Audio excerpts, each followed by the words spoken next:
Major used car dealers here in Singapore say that they've seen exports jump nearly 20% over the past few months.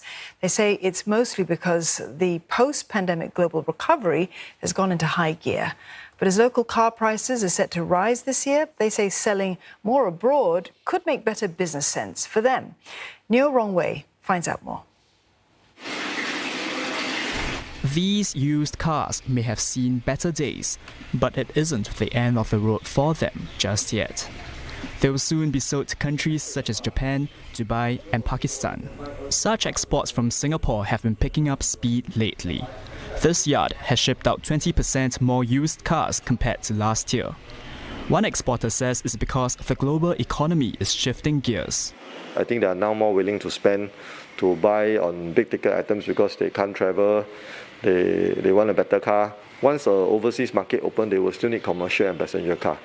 And Singapore car relatively are considered low mileage and quite good condition. Every month since Jan, we will see an increase from 150 to almost 200.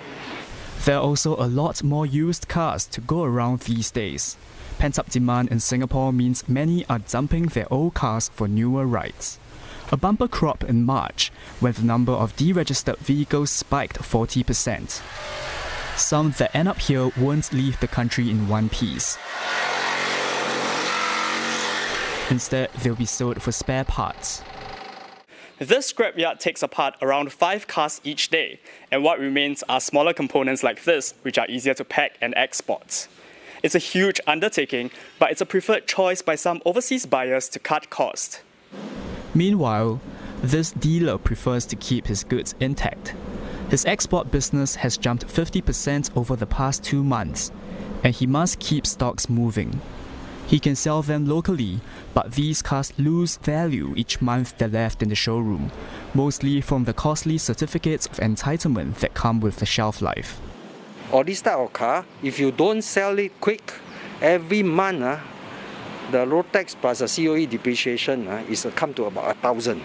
If you continue selling the local market, the paper value will depreciate. Sometimes we cannot sell in the local market, then we have to export it. Mr. Pang expects to ship out 10% more used cars in the coming months. That's because rising car prices could dampen demand.